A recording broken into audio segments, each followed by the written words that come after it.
America's strength and, yes, her military power have been a force for peace, not conquest.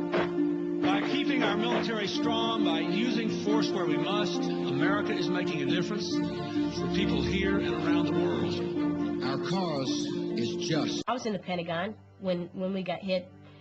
You know, yes, it did change. It was a very dramatic and terrible thing, and it does change your perspective. But the war in Iraq had nothing to do with the war on terrorism. That was a huge leap, a manufactured leap, in order to implement a very calculated and pre-developed foreign policy. We must take the battle to the enemy, disrupt his plans, and confront the worst threats before they emerge. We're going to attack somebody. We're going to bomb someplace. There's no question about that. The question is, where are we going to do it and why? Do you think that after an adversary gets nuclear weapons is a better time to engage that adversary than now without? Iraq continues to flaunt its hostility toward America and to support terror. This is a regime that has something to hide from the civilized world. The invasion of Iraq in 2003 is to a very considerable extent about repositioning the United States as the country that must be obeyed. It's an easy way to send a signal to the planet that the United States is in charge and it's going to do what it wants, and anybody who defies the United States will be punished. The decision to attack Iraqi leadership at the opening salvo, it was a bold move. It was a new way of making war, and technology was able to provide our leadership that opportunity. We had received this new weapon called the Enhanced Guided Bomb Unit 27, and it was like the new candy at the candy store. We needed something that was going to give us the capability to strike through the weather and not worry about having to bring the bombs home. The whole of the city is still lit very brightly, but nobody's moving on the streets whatsoever. It's like everybody here is holding their breath. We really didn't know who was there and who was going to take the blow of what we were about to do. Both Colonel Truman and I probably had our suspicions about who it was. We've gotten some indications that it may be Sons, it may be Saddam himself. Assassination, people sometimes think with precision weapons that maybe you can now assassinate people from very high altitudes. I mean, golly. First of all, if it's a fixed target like a building, you have the time to understand its location. The next hardest target is one that moves around, and the single hardest target of all is a human being. Sometimes before you can bring about democratic change, you have to remove the obstacle to democratic change. You have to remove Saddam Hussein because there's no hope for democracy with Saddam there.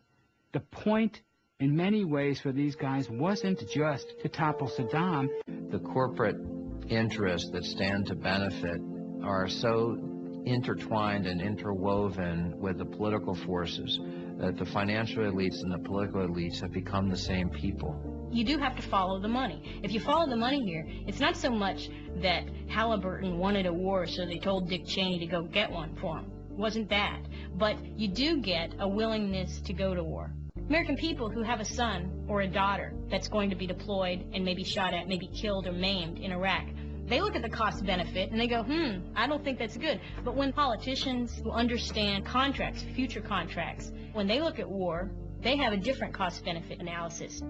The defense budget is $750 billion. Profits went up last year well over 25%. I guarantee you, when war becomes that profitable, you're going to see more of it.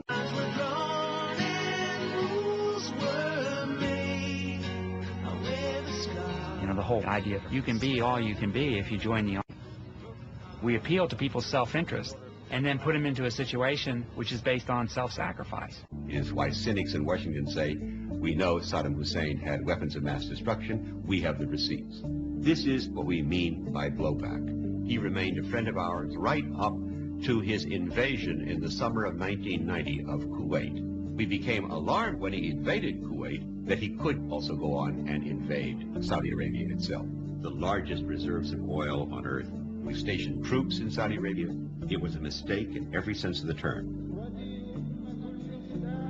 Remember, Osama bin Laden had said, I resent the government of Saudi Arabia for using Americans to defend Saudi Arabia against Iraq. We began to fear that we were going to lose our position in Saudi Arabia. Well, the second largest source of proven reserves on earth are in Iraq. This leads us now to demonize our previous ally and to prepare the American public for the thought that we must take him out.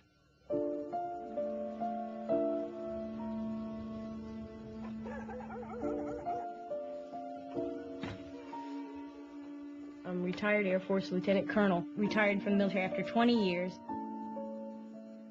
I initially started in the Air Force, then they trained me as a communication electronics officer, and I did that for about 15 years. And once I joined the Pentagon, I became a political military affairs officer for Sub-Saharan Africa and Middle East. Things were strange from the very beginning of my assignment. Within a week or so, it became clear to me that war was going to happen. This toppling was going to happen. It was just a matter of bringing the American people up to speed and getting them behind this effort. A number of people from outside of the Pentagon, political appointees, were flowing into our office, and they were working Iraq issues. These political appointees that we had came from a very small set of think tanks. As Eisenhower said, the military-industrial complex is really three components. There's the military professionals, there is defense industry, and there is Congress. There is now a fourth component, and that is the think tanks. You know, one of the little-known secrets of Washington is that policy isn't really generated very much within the policy apparatus. A great number of the ideas come from outside the government, from various think tanks, like the Project for the New American Century. Saddam Hussein, here's the man, here he is in his box. I wouldn't exaggerate the influence of the Project for the New American Century. It's a very small think tank, but in some respects we argued for, I suppose you might say, elements of the Bush Doctrine before the Bush Doctrine existed or before George W. Bush became president. The group included principals like Rumsfeld, but it also included a large number of people more or less unknown to the American public. And these people all know each other. They had all worked together before the Bush administration. I used to write speeches for Don Rumsfeld in the Pentagon, and we came up with this phrase that weakness is provocative, strength deters. Our report on rebuilding America's defenses said even before September 11th, the defense budget was too low. It looked ahead to the kinds of wars that we've now ended up fighting in Afghanistan and in Iraq. What think tanks do is come up with new rationalizations and new threats. That's what they're paid to do. Iraq under Saddam Hussein was a terrorist state. I think Iran is a terrorist state. North Korea is a very special problem. They can build nuclear weapons, and they're perfectly capable of exporting them, and we cannot allow that. These are states that not only host, but in a way fund international terrorism, encourage international terrorism. They have to be eliminated. This was almost completely adopted by the administration, in part because the people who wrote this had all been brought into the administration. We must prevent the terrorists and regimes who seek chemical, biological, or nuclear weapons from threatening the United States. Needless to say, the president is correct. What's going on, I'm sorry to say, is a belief that the public doesn't need to know. The policy is? I'm working my way over to figuring out how I won't answer that. After the Vietnam War, the Pentagon began studying how can we make sure there are no more body bags in American living rooms? And we must find a way to no longer allow reporters in the field to actually see death.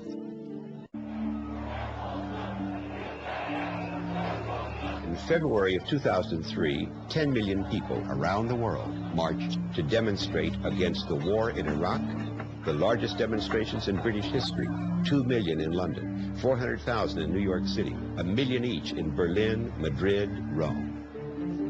On this February day, as this nation stands at the brink of battle, every American on some level must be contemplating the horrors of war. And yet this chamber is for the most part ominously, dreadfully silent. You can hear a pin drop. Listen. There's no debate. There's no attempt to lay out for the nation the pros and cons of this particular war. We have a Congress that failed in every way to ask the right questions, to hold the president to account. Our Congress failed us miserably, and that's because many in Congress are beholden to the military-industrial complex to implement a very calculated and pre-developed foreign policy. We must take the battle to the enemy, disrupt his plans, and confront the worst threats before they emerge. America's strength and, yes, her military power have been a force for peace, not conquest. By keeping our military strong, by using force where we must, America is making a difference. Dramatic and terrible thing, and it does change your perspective. But the war in Iraq had nothing to do with the war on terrorism. That was a huge leap, a manufactured leap, in order. We're going to attack somebody. We're going to bomb someplace. There's no question about that. The question is, where are we going to do it and why? Do you think that after an adversary gets nuclear weapons? For people here and around the world, our cause is just. I was in the Pentagon when we got hit. You know, yes, it did change. It was a very